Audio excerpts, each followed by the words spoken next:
Team മാറ്റ്കമ്മിന്റെ മറ്റൊരു വീഡിയോയിലേക്ക് എല്ലാവർക്കും സ്വാഗതം. നമ്മൾ ഇന്നത്തെ വീഡിയോയിൽ ഡിസ്കസ് ചെയ്യാനായിട്ട് പോകുന്നത് question paper code 79/2025 clerk special റിക്രൂട്ട്മെന്റിനകത്ത് quantitative aptitude and reasoning part ഇത് ചോദിച്ച ചോദ്യങ്ങളാണ്. വീഡിയോ യൂസ്ഫുൾ ആവുമെന്ന് വിശ്വസിക്കുന്നു. ഇതുപോലെ ഇൻഫോർമേറ്റീവ് കണ്ടന്റ്സിന് വേണ്ടി ചാനൽ സബ്സ്ക്രൈബ് ചെയ്യുക. ഏതെങ്കിലും ഒരു സ്പെഷ്യൽ ടോപ്പിക് അല്ലെങ്കിൽ ക്വസ്റ്റ്യൻ പേപ്പർ ഡിസ്കഷൻ കാണാൻ താല്പര്യമുണ്ടെങ്കിൽ അതുകൂടി കമന്റ് ചെയ്യുക. സോ ഒന്നാമത്തെ ചോദ്യം ഇതാണ്: ഒരു സമാന്തര ശ്രേണിയുടെ 12ാം പദത്തിന്റെയും 22ാം പദത്തിന്റെയും തുക 100 ആയാൽ ഈ ശ്രേണിയുടെ ആദ്യത്തെ 33 പദങ്ങളുടെ തുക എത്ര? സോ ഒരു സമാന്തര ശ്രേണിയുടെ 12ാമത്തെ പദം, സോ 12ാമത്തെ പദം മീൻ 12th ടേം, 12ാമത്തെ ടേമിന്റെയും 22ാമത്തെ ടേമിന്റെയും കൂടെ സമ്മ എന്ന് പറയുന്നത് 100 ആണ് തന്നിട്ടുണ്ട്. ഒരു സീക്വൻസിന്റെ ഒരു ടേം എന്ന് പറയുന്നത് first term plus n-1 into T ആണ്. അതായത് 12ാമത്തെ ടേം എന്ന് പറഞ്ഞാൽ ഫസ്റ്റ് ടേം പ്ലസ് 11 22ാമത്തെ ടേം എന്ന് പറഞ്ഞാൽ ഫസ്റ്റ് ടേം പ്ലസ് 21 ആയിരിക്കും. കൂട്ടി നമുക്ക് എന്ത് കിട്ടും? 2x1 പ്ലസ് 11 പ്ലസ് 21 32 എന്ന് കിട്ടും. ഇതിന്റെ വാല്യൂ എത്രയാണ്? 100 ആണ് തന്നിട്ടുണ്ട്. ആദ്യത്തെ 33 ടേമുകളുടെ സമ്മാണ് കണ്ടുപിടിക്കേണ്ടത്. Sum of 33 terms Sn is equal to n/2 into first term plus last term, first term plus 33 term. So what we can write, that is equal to n/2. n ന്റെ വാല്യൂ എന്ത് വരും? 33 divided by 2 into first term plus 33ാമത്തെ term എന്ന് പറയുമ്പോൾ first term plus 32d. So that is equal to 33/2 into 2x1 plus 32d. 2x1 plus 32d. So that is equal to 33/2 into 2x1 plus 32d എത്രയാണ്? 100. 100നെ 2 കൊണ്ട് cancel ചെയ്ത് നമുക്ക് 50 കിട്ടും. So 50 into 33. So 50 into 33 1680. Option B ആയിരിക്കും ഇവിടുത്തെ answer എന്ന് പറയുന്നത്. Okay. So അടുത്ത ചോദ്യം: 27 raised to x divided by 3 raised to 2 equal to 3 raised to 7 ആയാൽ എക്സിന്റെ വില എന്ത്? So 27 raised to x divided by 3 raised to 2 equal to 3 raised to 7 ആയാൽ എക്സിന്റെ വില എന്ത്? സോ ബേസിക്കലി ഇവിടെ ബാക്കി രണ്ടും 3ന്റെ പവർ ആയതുകൊണ്ട് 27 എന്ന് പറയുന്നത് എന്താ? 27 എന്ന് പറയാം 3 raised to 3 3 into 3 into 3 ആണ് എന്തെന്ന് പറയുന്നത് 27 എന്ന് പറയാം. നമുക്ക് ഇതിനെ മാറ്റി എഴുതാം. 3 raised to 3 whole raised to x divided by 3 raised to 2 equal to 3 raised to 7 എന്ന് എഴുതാം. അപ്പം a raised to x whole raised to y എന്ന് പറഞ്ഞാൽ a raised to xy ആണ്. അപ്പൊ 3 raised to 3 whole raised to x എന്ന് പറഞ്ഞാൽ 3 raised to 3x equal to ഈ 3 raised to 2 ഇപ്പുറത്തോട്ട് കൊണ്ടുപോയാൽ 3 raised to 7 into 3 raised to 2 എന്ന് കിട്ടും. അതായത് a raised to x into a raised to y എന്ന് പറഞ്ഞാൽ a raised to x plus y ആണ്. അപ്പൊ 3 raised to 7 plus 2 equal to 3 raised to 9 എന്ന് കിട്ടും. Therefore 3 raised to 3x equal to 3 raised to 9. Therefore 3x equal to 9. Therefore x is equal to 3. Therefore x ന്റെ value എന്തായിരിക്കും? 3 ആയിരിക്കും. Option A ആയിരിക്കും ഇവിടുത്തെ answer എന്ന് പറയുന്നത്. അടുത്ത ചോദ്യം: 6000 രൂപ 10% പലിശയ്ക്ക് 3 വർഷത്തേക്ക് നിക്ഷേപിച്ചാൽ കിട്ടുന്ന കൂട്ടുപലിശയുടെയും സാധാരണ പലിശയുടെയും വ്യത്യാസം എത്ര?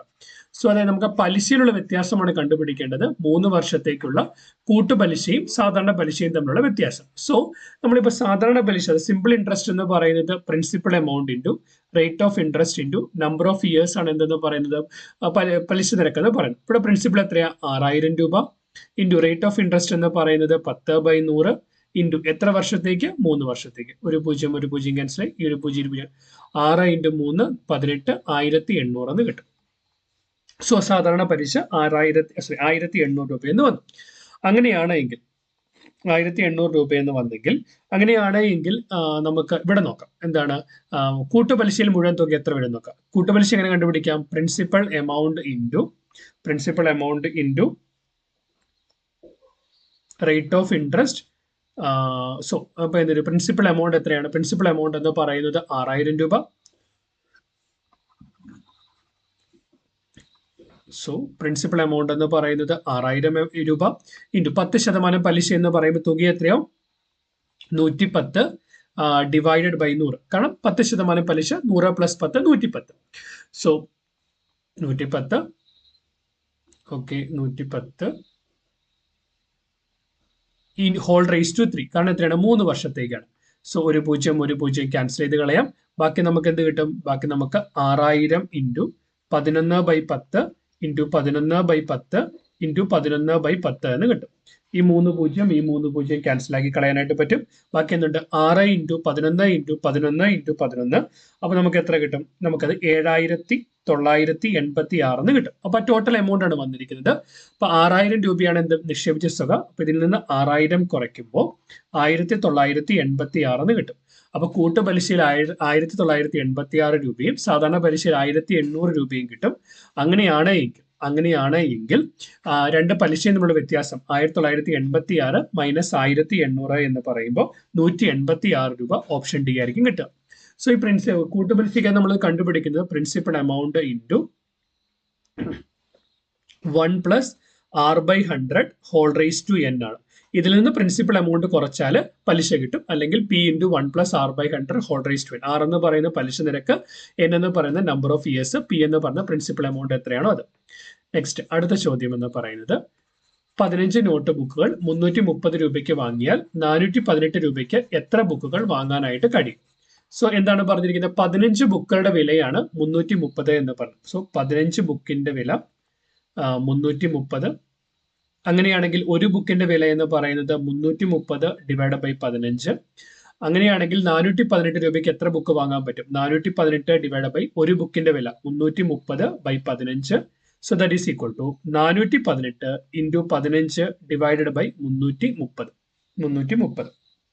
സോ ബേസിക്കലി നമ്മളിത് സിംപ്ലിഫൈ ചെയ്യാനായിട്ട് നോക്കുമ്പോൾ 15 കൊണ്ട് 330നെയും 15നെയും കൂടെ ക്യാൻസൽ ചെയ്താൽ 330നെയും 15നെയും കൂടെ ക്യാൻസൽ ചെയ്യുവാണെങ്കിൽ സോ കാരണം 330 ഡിവൈഡ് ബൈ 15 എന്ന് പറയുമ്പോൾ 22 എന്ന് കിട്ടും.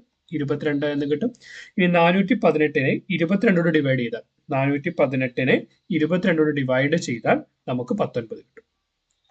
ഡിവൈഡ് ചെയ്താൽ നമുക്ക് 19 കിട്ടും. സോ ഓപ്ഷൻ ബി ആയിരിക്കും. ഓപ്ഷൻ ബി 19 ആയിരിക്കും ഇവിടുത്തെ ആൻസർ എന്ന് പറയുന്നത്. നെക്സ്റ്റ് വൺ, 16 സെന്റിമീറ്റർ വശമുള്ള ഒരു സമചതുരത്തിനെ വളച്ച് 10 സെന്റിമീറ്റർ വീതിയുള്ള ഒരു ചതുരമാക്കി മാറ്റിയാൽ അതിന്റെ വിസ്തീർണം എത്ര? സോ 16 സെന്റിമീറ്റർ നീളമുള്ള ഒരു സമചതുരമാണ്. 16 സെന്റിമീറ്റർ നീളമുള്ള ഒരു സമചതുരം. അപ്പൊ അതിന്റെ മുഴുവൻ പെരിമീറ്റർ എന്ന് പറയുന്നത് 16 ഇൻറ്റു 4 ആയിരിക്കും. സോ 16 ഇൻറ്റു 4 ആണ് ഈ സമചതുരത്തിന് പെരിമീറ്റർ എന്ന് പറയുന്നത്. ഇതിൽ നിന്ന് മാറ്റി എന്തുണ്ടാക്കുന്നു? നമ്മളൊരു ചതുരം ഉണ്ടാക്കുന്നു. ആ ചതുരത്തിന്റെ വീതി എന്ന് പറയുന്നത് 10 സെന്റിമീറ്റർ ആണ്. ആണ്. അപ്പൊ അതിന്റെ നീളം എത്രയാണെന്ന് കണ്ടുപിടിക്കാം. എങ്ങനെ കണ്ടുപിടിക്കാം? ഈ പറയപ്പെടുന്ന ചതുരത്തിന്റെ പെരിമീറ്റർ എന്ന് പറയുന്നത് 2 ഇൻറ്റു L പ്ലസ് ബി ആണ്. അത് എന്ത് ചെയ്താൽ 2 ഇൻറ്റു 10 പ്ലസ് ബി എന്താ എടുത്താൽ ഇപ്പൊ എങ്ങനെ എടുത്താലും കുഴപ്പമില്ല. ഈക്വൽ ടു 16 ഇൻറ്റു 4 എന്ന് കിട്ടും. ഇത് രണ്ടും കൂടി ക്യാൻസൽ ഇവിടെ 2 കിട്ടി. therefore 10 plus B equal to 32. therefore B is equal to 22 എന്ന് കിട്ടും. So B is equal to 22 എന്ന് കിട്ടി. സോ ഇതെന്ത് കിട്ടി? 22. അങ്ങനെയാണെങ്കിൽ ഈ പറയപ്പെടുന്ന ചതുരത്തിന്റെ വിസ്തീർണം length into breadth. So length into breadth എന്ന് പറയുമ്പോൾ length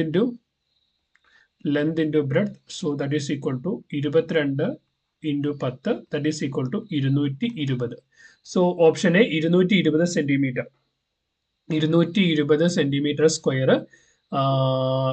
option A 220 centimetre square ആണ് ഇവിടുത്തെ കറക്റ്റ് ആൻസർ എന്ന് പറയുന്നത്. ഓക്കെ.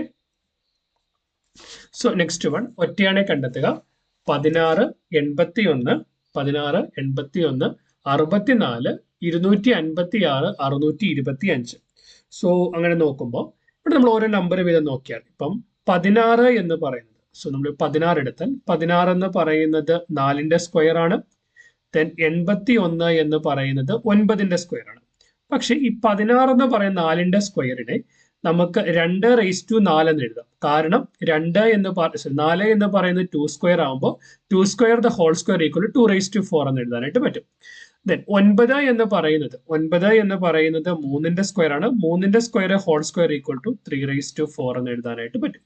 ഓക്കെ, ക്ലിയർ ആ? ദെൻ 64 എന്ന് പറഞ്ഞാൽ എന്താണ്? 64 എന്ന് പറയുന്നത് 4�3 ആണ്.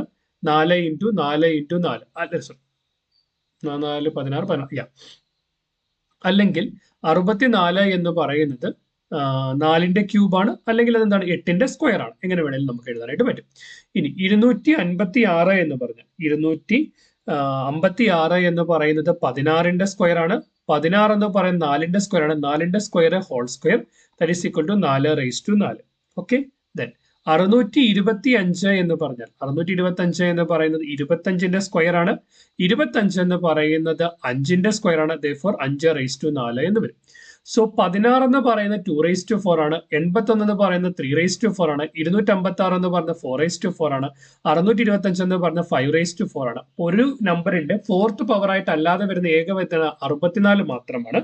സോ ഇവിടുത്തെ ഓഡ് നമ്പർ എന്ന് ഓഡ് എന്ന് പറയുന്നത് ഒറ്റയാണെന്ന് പറയുന്നത് ഓപ്ഷൻ സി 64 ആയിരിക്കും. നെക്സ്റ്റ് വൺ,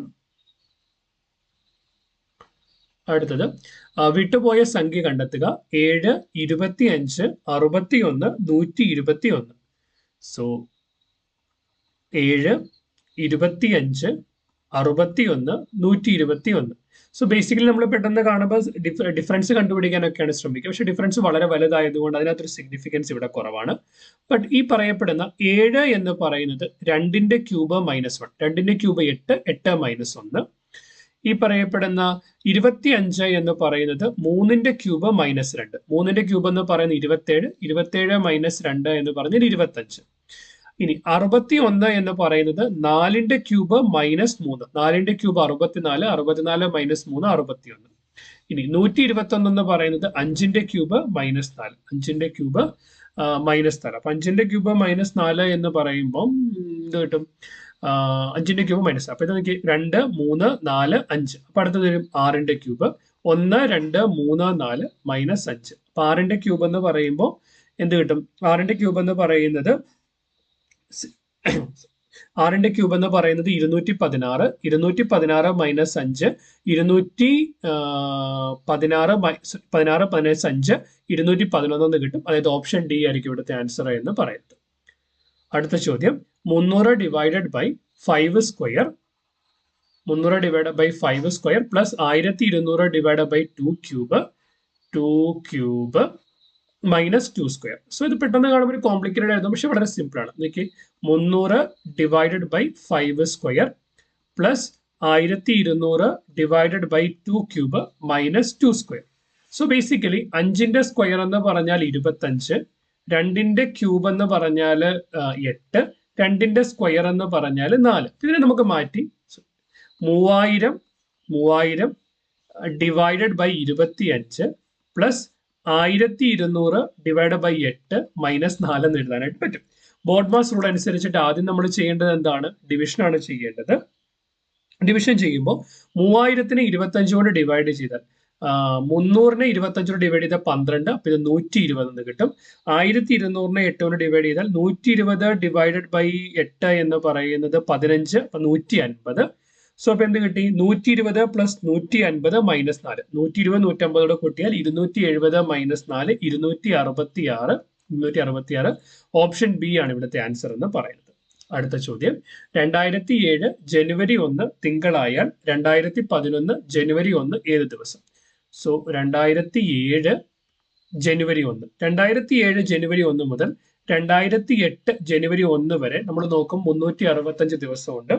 365 ദിവസം എന്ന് പറഞ്ഞാൽ 1 ഓഡ് ഡേ. കാരണം എന്താണ്? 365നെ 7 കൊണ്ട് ഡിവൈഡ് ചെയ്യുമ്പോൾ റിമൈൻഡർ 1 കിട്ടും. ഇനി 2008 മുതൽ 2009 വരെ നോക്കിയാൽ 2008 മുതൽ 2009 വരെ നോക്കിയാൽ എന്ത് സംഭവിക്കും? 2008 എന്ന് പറയുന്ന ഒരു ലീപ്പ് ഇയർ ആയതുകൊണ്ട് 366 ദിവസമുണ്ട്. അപ്പൊ നമ്പർ ഓഫ് ഓഡ് ഡേയ്സ് എന്ന് പറയുന്നത് 2 ഓഡ് ഡേ എന്ന് കിട്ടും. 2 ഓഡ് ഡേ എന്ന് കിട്ടും. ഇനി 2010 വരെ, 2009 മുതൽ 2010 വരെ എന്ത് സംഭവിക്കും? വീണ്ടും ഒരു ഓഡ് ഡേ വരും. കാരണം ലീപ്പ് ഇയർ അല്ല. 2011 ജനുവരി 1 വരെ വീണ്ടും ഒരു ഓഡ് ഡേ കൂടെ വരും. മൊത്തം ഓഡ് ഡേ എത്ര വന്നു? 1, 2, 1, 3, 3, 2, 5. അപ്പൊ 5 ഓഡ് ഡേയ്സ് ആണ് വന്നത്. 5 ഓഡ് ഡേയ്സ് വന്നു. അങ്ങനെയാണ് എങ്കിൽ 2007 ജനുവരി 1 എന്ന് പറയുന്ന തിങ്കളാണെങ്കിൽ അതിനോട് കൂടി 5 ഓഡ് ഡേയ്സ്, ചൊവ്വ, ബുധൻ, വ്യാഴം, വെള്ളി, ശനി. അപ്പൊ എന്ത് കിട്ടി? ശനി എന്ന് പറയുമ്പോൾ ഓപ്ഷൻ സി ശനി ആയിരിക്കും ഇവിടുത്തെ ആൻസർ എന്ന് പറയുന്നത്. കലണ്ടർ ചെയ്യാൻ അറിയത്തില്ലാത്തവർക്ക് എന്താണ് ഓഡ് ഡേയ്സ്, ആ ഓഡ് ഡേയ്സിന്റെ കോൺസെപ്റ്റ് എന്താണെന്നൊക്കെ ബന്ധപ്പെട്ട് കലണ്ടർ എന്ന് പറയുന്ന ഒരു വീഡിയോ നമ്മുടെ ചാനലിൽ അപ്ലോഡ് ചെയ്തിട്ടുണ്ട്. നിങ്ങൾ അത് കണ്ടു നോക്കാം, നിങ്ങൾക്ക് അത് ഡീറ്റെയിൽ ആയിട്ട് മനസ്സിലാവും. നമ്മൾ വെറുതെ നമ്പർ ഓഫ് ഓഡ് ഡേയ്സ് കണ്ടുപിടിച്ച് കൂട്ടിയെടുക്കുകയാണ് ചെയ്യുന്നത്. അടുത്ത ചോദ്യം, സിയുടെ മകനാണ് ബി. സിയുടെ മകനാണ് ബി. സിയുടെ മകനാണ് ബി. സോ ബി എന്ന് പറയുന്ന ഒരു ആണാണ്. സിയും പിയും സഹോദരിമാരാണ്. സിയും പിയും സഹോദരിമാരാണ്. സിയും പിയും സഹോദരിമാരാണ്. സിയും ലേഡിയാണ്, പിയും ലേഡിയാണ്. പിയുടെ അമ്മയാണ് ആർ. പിയുടെ അമ്മ. അപ്പൊ സിയുടെയും പിയുടെയും ആർ അമ്മയാണ്. അപ്പൊ ആർ എന്ന് പറയുന്ന ഒരു ലേഡിയാണ്. ആറിന്റെ മകനാണ് എഫ്. സോ ആറിന്റെ മകനാണ് എഫ്. അങ്ങനെയാണെങ്കിൽ എഫും ബിയും തമ്മിലുള്ള ബന്ധം. അപ്പൊ എന്താണ്? സിയും പിയും എഫും സഹോദരങ്ങളാണ്. സിയും പിയും സഹോദരിമാരും. അവരുടെ ബ്രദർ ആയിട്ട് ആര് വരും? എഫ് വരും. അങ്ങനെയാണെങ്കിൽ ബിയെ സംബന്ധിച്ചിടത്തോളം ബിയുടെ അമ്മയുടെ സഹോദരനാണ് എഫ് എന്ന് പറയുന്നത്. സോ എന്നാൽ എഫ് ബിയുടെ ആരാണ്? എഫ് ബിയുടെ ആരാണ്? എഫ് എന്ന് പറയുന്നത് അമ്മയുടെ ബ്രദറാണ്, അമ്മാവൻ, അഥവാ ഓപ്ഷൻ സി ആണ് ഇവിടുത്തെ ആൻസർ എന്ന് പറയുന്നത്. സോ ചോദ്യപേപ്പറിനകത്തുള്ള 10 ചോദ്യങ്ങൾ നമ്മൾ ഡിസ്കസ് ചെയ്ത് കഴിഞ്ഞു. വീഡിയോ യൂസ്ഫുൾ ആയെന്ന് വിശ്വസിക്കുന്നു. ഇതുപോലെ ഇൻഫോർമേറ്റീവ് കണ്ടന്റ്സിന് വേണ്ടി ചാനൽ സബ്സ്ക്രൈബ് ചെയ്യുക. നിങ്ങൾക്ക് എന്തെങ്കിലും സംശയം ഉണ്ടെങ്കിൽ മറക്കാതെ കമന്റ് ചെയ്യുക. Keep watching, keep learning. Thanks for watching. By.